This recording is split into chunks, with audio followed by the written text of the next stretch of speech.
Hi, everyone, and welcome to today's episode of the Positive Proof Podcast. I'm your host, Parmis, and I'm so glad that you're here.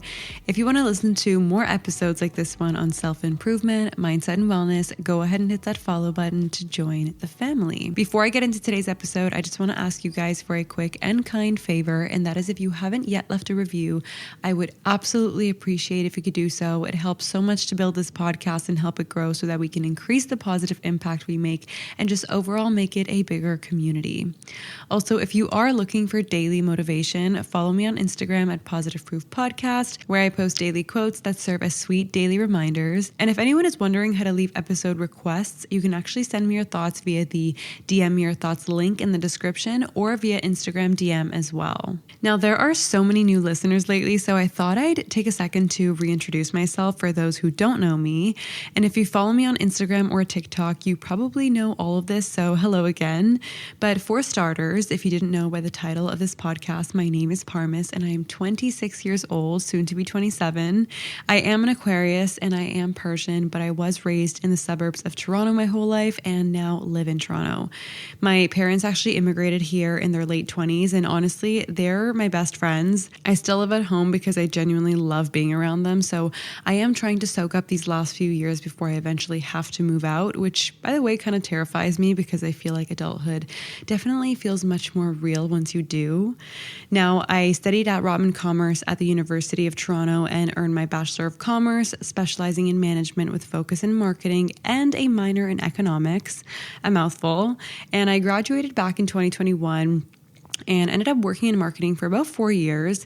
I worked my way up to marketing manager title, which I'm still very proud of. But 3 months ago, I went full-time on a business with my boyfriend that I have been building in the background for about over a year now. He's the engineer and I'm the marketing girl, so we're basically the perfect little duo. And speaking of him, my boyfriend is actually the sweetest, most gentlest human ever, and he's the type of guy that really sacrifices himself to put you first. Now, we've been dating for just over 2 years, and prior to that, I was in a 3.5-year relationship that really taught me so much about myself. There was no drama, just incompatibility, but it was a big chapter in my life, and I always say it shaped who I am today, both as a person and in my now relationship. Personality-wise, I'm not sure if you can pick up from my podcast episodes, but I'm definitely a very bubbly, happy-go-lucky person, and I'd say I'm very compassionate and just feel things very deeply. Hence why I started this podcast. And I've always been the figure everything out on your own oldest daughter, which made me a high achiever growing up and led me to become hyper independent. And over the last couple of years, I've really just leaned into becoming a softer, more feminine version of myself. It's still a work in progress, but I definitely love that journey for me. And listen, I've gone through a good amount for my age, from breakups, friendship changes, building a business, buying property. So I think that's why I love talking about self-improvement and relationships so much and just sharing life with you guys. I feel like I actually have something to say. Now, I love fashion. I love skincare, wellness, Pilates, pretty much all the girly routines. I love slow mornings, clean spaces, and just living a life that feels very elevated, calm, and fulfilling. So pretty much a life that feels as good as it looks. And if you ever want short form versions of my thoughts, I obviously have social media. I do TikTok and Instagram as well. So you can follow me on there at Parmis, and I share fun content on there. So come and say hi there. Anyways, that's my little intro. Now, moving on to today's episode, we are going to touch on something that honestly, I think most of us wrestle with quietly, and it's that inner conflict between wanting to be a good person, so kind, understanding, loyal, and also realizing when someone no longer deserves access to you. When a relationship or a friendship starts to feel like more effort than ease, or more confusion than clarity, and you find yourself asking that hard question, is it time to let go? And this isn't going to be one of those cut them off as soon as they've done something wrong kinds of episodes.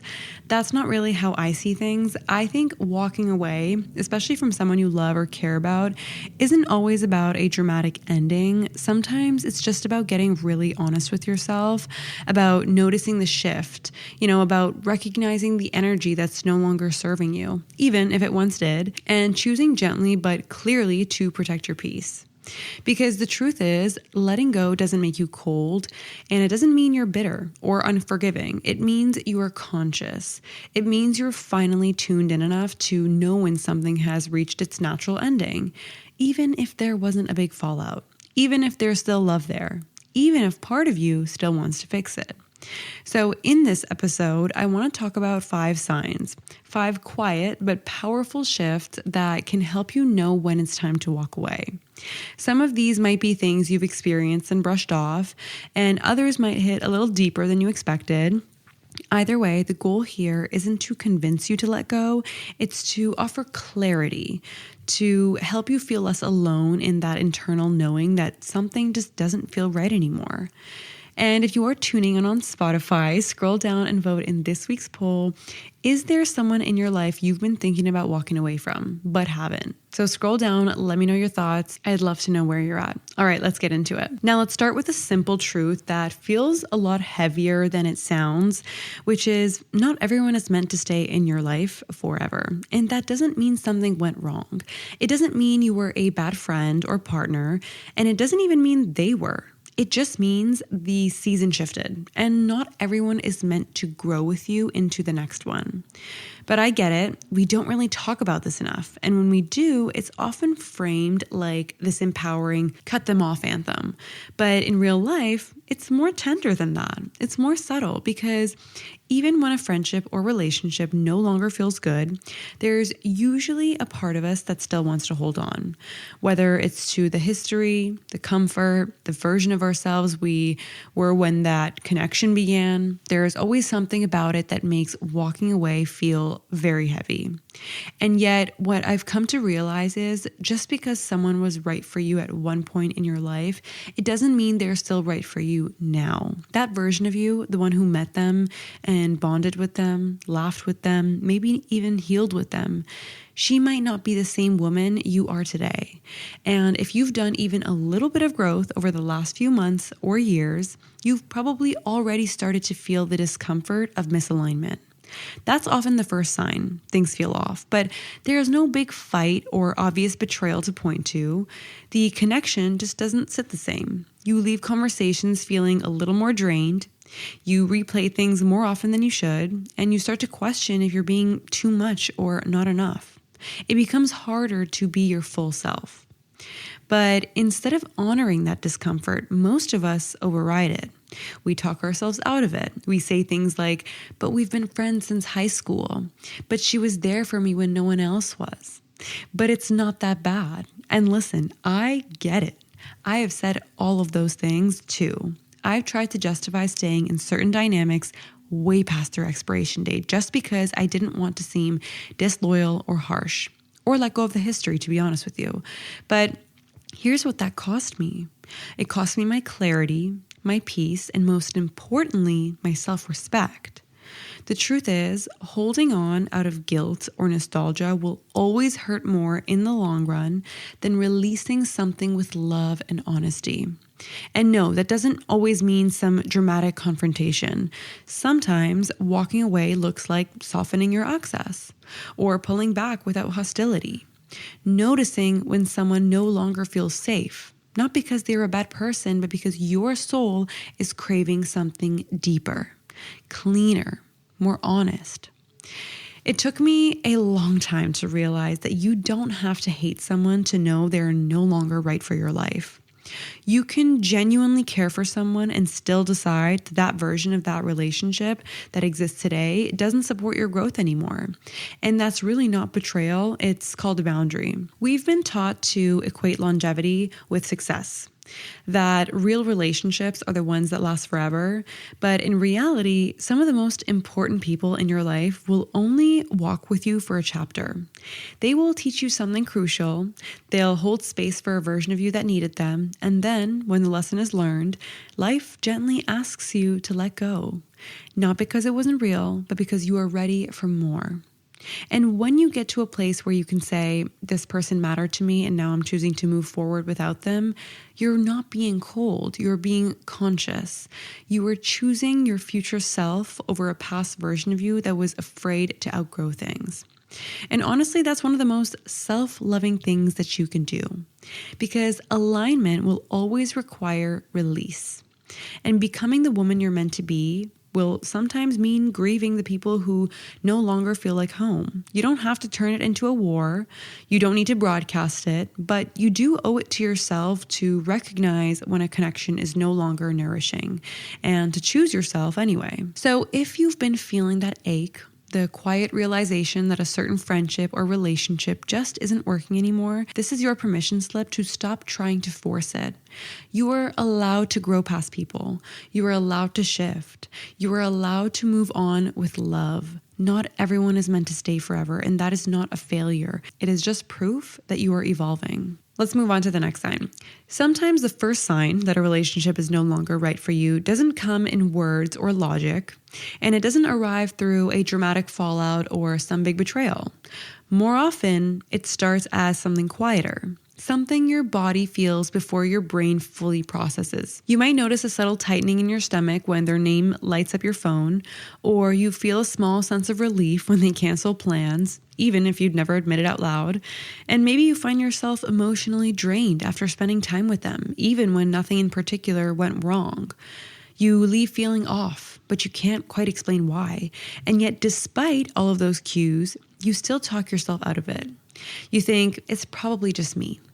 You rationalize. You remind yourself how long you've known them, or how much they've been through lately, or how things aren't really that bad. And to be fair, they probably aren't that bad. It's not always some toxic mess. It might just be misaligned. But here's the thing. Your nervous system knows before your mind does, and it doesn't need the situation to be explosive in order to register that something feels unsafe, imbalanced, or no longer nourishing. We're taught to ignore that signal, to numb it, override it, push through it, especially if the person on the other end has technically not done anything wrong. But emotional misalignment doesn't require a villain. Sometimes the relationship feels off because the version of you who bonded with them isn't the version of you that exists today. You've grown, you've shifted, you've healed, and as much as we want every relationship to grow with us, not all of them will. And that's where the dissonance begins. When you start to sense that dissonance, it often shows up in small, subtle shifts. You hesitate before sharing good news because you're not sure how it'll be received. You start editing your words mid-sentence, or you stop being fully honest because deep down you know it won't land. Or maybe you start walking on eggshells, trying not to say too much or feel too much or take up too much space. And that's when the connection becomes performative. It's no longer a space for you to just be, because you're managing, you're navigating, you're overthinking, you're energetically tiptoeing. And honestly, even if there's no big conflict, that in itself is exhausting. It is draining to constantly suppress parts of yourself to maintain a connection.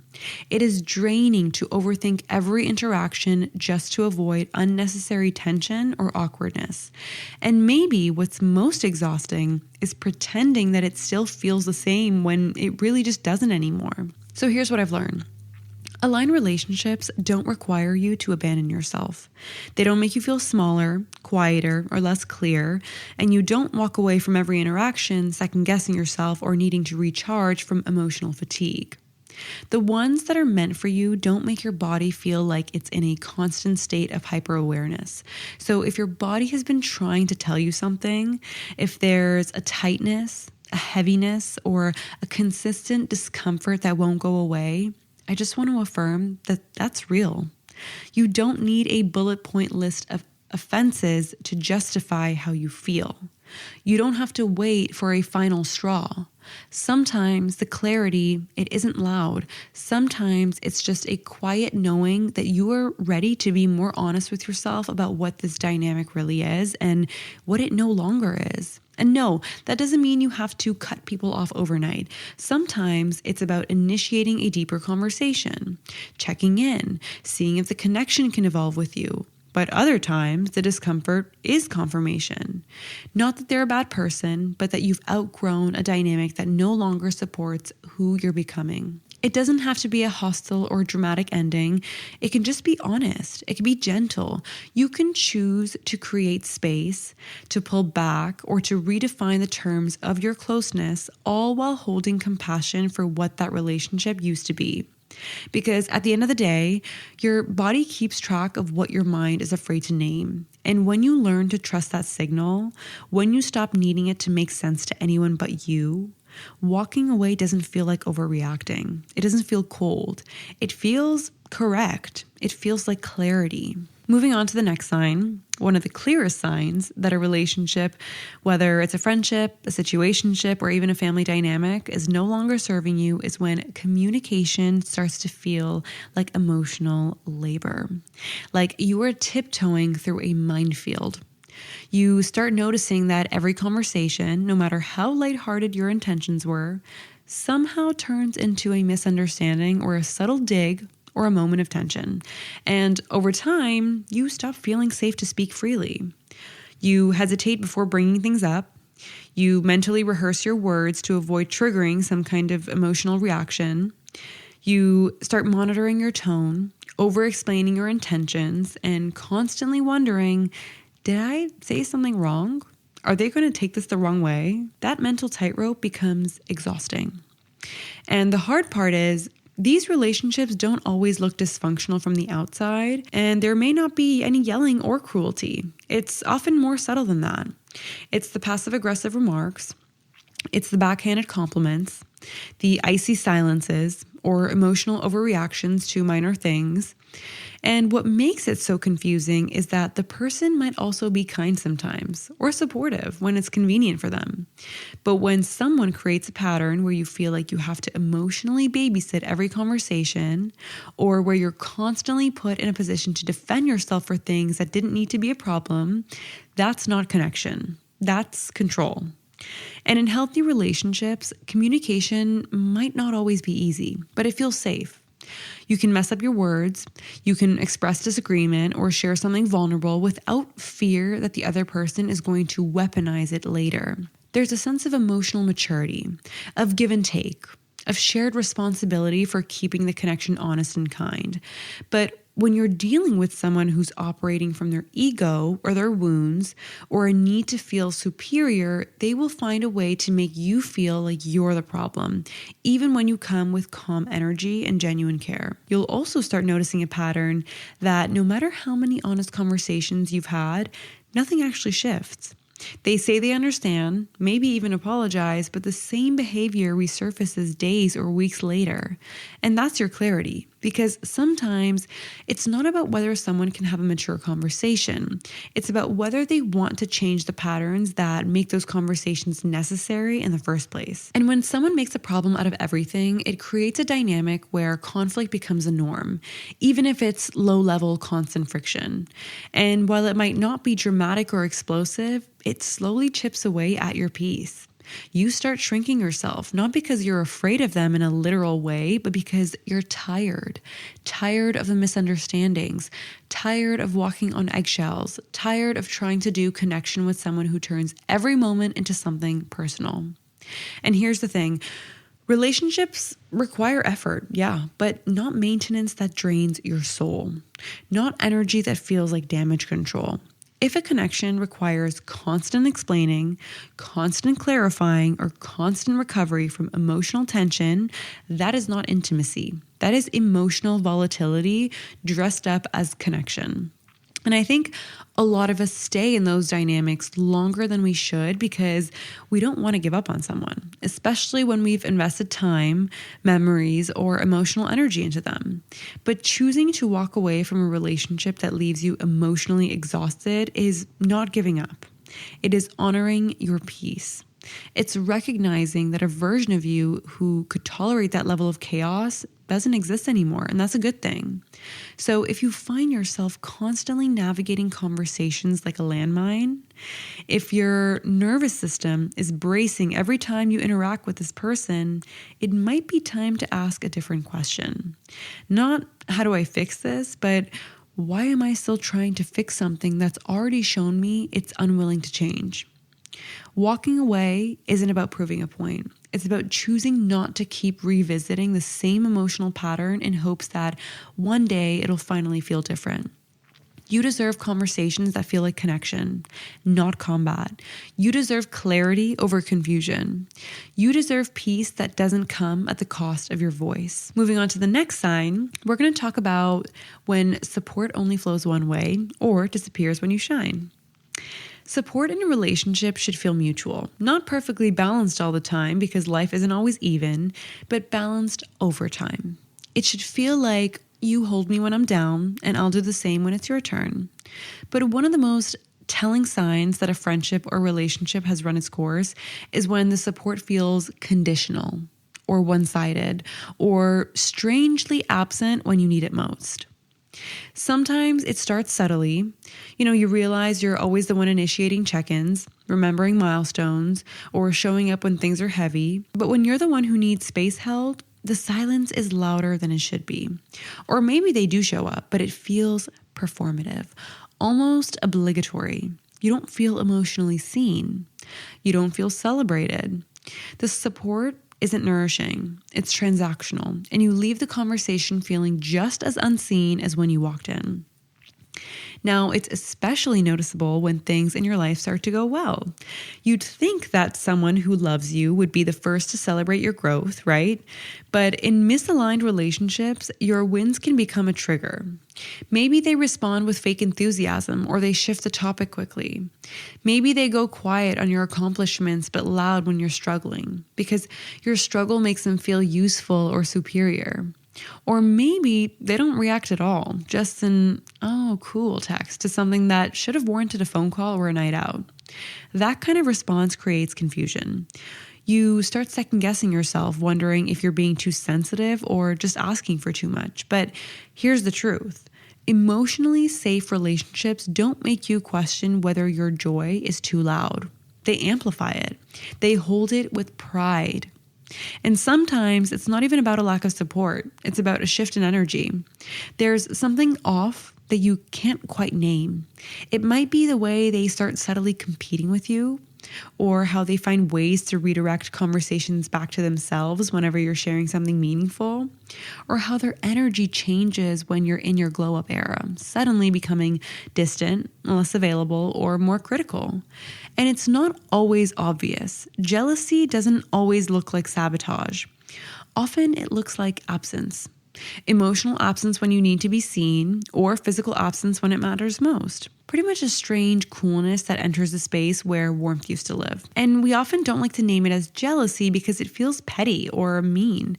And maybe they aren't consciously trying to dim your light. But if their presence starts making you feel like you need to dim it yourself, that matters. That is worth paying attention to, because sometimes we hold on to these friendships out of loyalty, like, we've been friends for so long, or they're just going through a rough time. But what we're really doing is betraying the part of us that knows we've outgrown the version of connection this person is capable of offering. It really doesn't make them a bad person, and it doesn't make you better than them. But growth tends to reveal who can hold space for the evolved version of you and who can't. And when someone can only connect with a version of you who is struggling, insecure, or dimmed down, that's a limitation. Not of your worth, but of the emotional capacity they're bringing into the relationship. And again, the shift doesn't have to be loud or dramatic. Sometimes you simply start pulling back, not out of spite, but out of clarity. You stop oversharing with people who meet your joy with silence. You stop leaning on people who only show up when they get to be the savior. You create emotional distance, not to punish them, but to protect your peace. Because here's the thing, when your energy is evolving, your circle might shrink, but it becomes so much more aligned. You deserve to be surrounded by people who don't just tolerate your growth, but celebrate it. People who see your joy and meet it with their own, who can hold your wins without making it about them, and who stay emotionally present, not just when things are messy, but when they're beautiful too. And if that's not what you're getting from someone, it might be time to stop reaching. Not from anger, from wisdom. Moving on to the next sign, we're going to talk about when there's just no more real depth anymore and just performance. This is one of those subtle signs that a connection has run its course, and it's when it starts to feel empty. Not explosive, not chaotic, just emotionally hollow. The conversations stay on the surface. The energy feels slightly off, and even though the interaction should feel normal, you leave feeling underwhelmed, disconnected, or just not fed. And I don't mean every interaction needs to be deep or life-changing. Sometimes we just need a lighthearted laugh or a random catch-up. But over time, when the entire relationship stays shallow and when there's no space for depth, honesty, vulnerability, or realness, it becomes hard to keep investing. And I recently had to let go of a friendship like this, and it's really sad, but sometimes you just have to do what you have to do. Because at a certain point in your growth, you start craving more than convenience or shared memories. You want resonance. You want emotional intimacy. You want friendships where you can drop the mask and say the thing that's on your heart and trust that it'll be received without judgment or weird energy. But when you're in a connection built on performance, there's this unspoken pressure to stay in character, to keep things palatable, to shrink your truth so it doesn't disrupt the fragile surface. And even if nothing bad happens, that dynamic starts to take a toll. You might notice they never really ask thoughtful questions, or when they do, they don't actually listen. Maybe they echo whatever you say instead of sharing their own opinion. This is a big one that really bugs me. Maybe they agree with everyone all the time and you're left wondering where they actually stand. And at first, it might seem harmless, maybe even polite, but after a while, it starts to feel like you're in a relationship with someone who hasn't really figured out who they are yet. And because of that, the connection can never go beyond a certain emotional depth. And it's not your job to pull depth out of someone who's not ready to go there. It's not your responsibility to lead every conversation or to keep asking better questions or to keep digging and digging in hopes that one day they'll finally open up or speak honestly. Sometimes the dynamic is limited because the other person is still performing for approval, for belonging, or for safety. And if you're someone who's done inner work, who knows yourself well, who values real conversation and emotional honesty, that kind of performance starts to feel painfully obvious. But what's tricky is that these relationships are often fine on the surface. They're polite, they're friendly, they might even be fun in the right mood, but they don't feel like home. You don't feel fully seen or met. And when you leave those interactions, there's usually a slight emotional drop, like, that was okay, I guess. Or worse, you ask yourself, why do I always feel a little more alone after seeing them? That subtle emptiness is the giveaway. You're not being dramatic. You're just noticing the gap between what you truly crave in your relationships and what this particular one is capable of offering. And I think there's also something important to say here about confidence. When someone doesn't fully know who they are, it shows.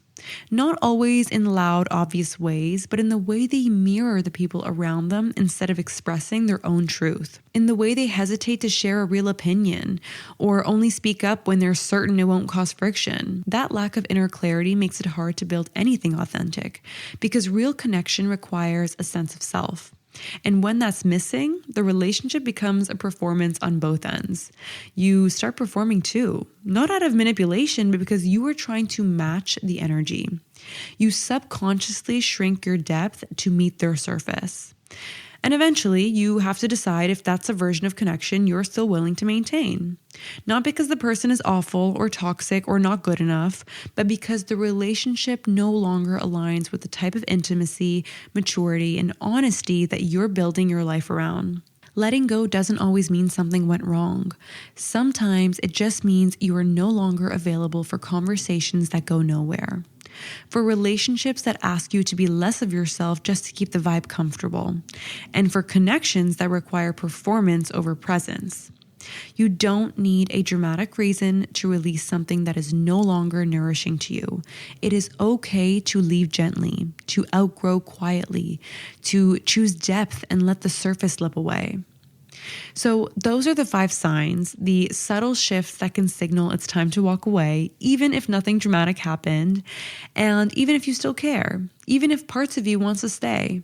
And I know that kind of decision isn't always easy, it rarely is, but I want to remind you that choosing peace over history is not selfish.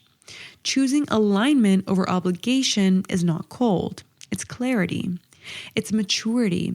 It's you honoring the version of yourself you've worked so hard to become. Maybe one of these signs resonated with you and maybe all of them did. And maybe you're still unsure of what to do next. That's okay too. You really don't have to make a decision today. Sometimes just naming what's been bothering you is the first brave step. And sometimes the quiet recognition that something feels off is the beginning of your answer. Letting go doesn't always come with closure or a final conversation or a perfect ending. Sometimes it's just a slow softening, a quiet shift, or a gradual decision to show up for yourself more than you show up for the version of the relationship you wish still existed. And that doesn't make you unkind, that makes you conscious. So if no one's told you lately, you are allowed to outgrow people. You are allowed to evolve, and you're allowed to stop fighting for relationships that no longer fight for you. It doesn't make you heartless, it makes you honest. And I promise you, the space you create by walking away from what no longer feels right, it always gets filled with something better. Maybe not immediately, but eventually, always. So if this episode stirred something in you, I'd love to know. Feel free to answer the poll and send me a message, or even just take 5 minutes after this to journal what came up. And if you found this episode helpful, it would mean so much if you shared it with someone who might need to hear it too. And if you haven't yet, don't forget to follow the podcast so you never miss a new episode. If you made it this far, I appreciate you so, so much, and I can't wait to chat with you again in next week's episode. Lots of love, Parmis.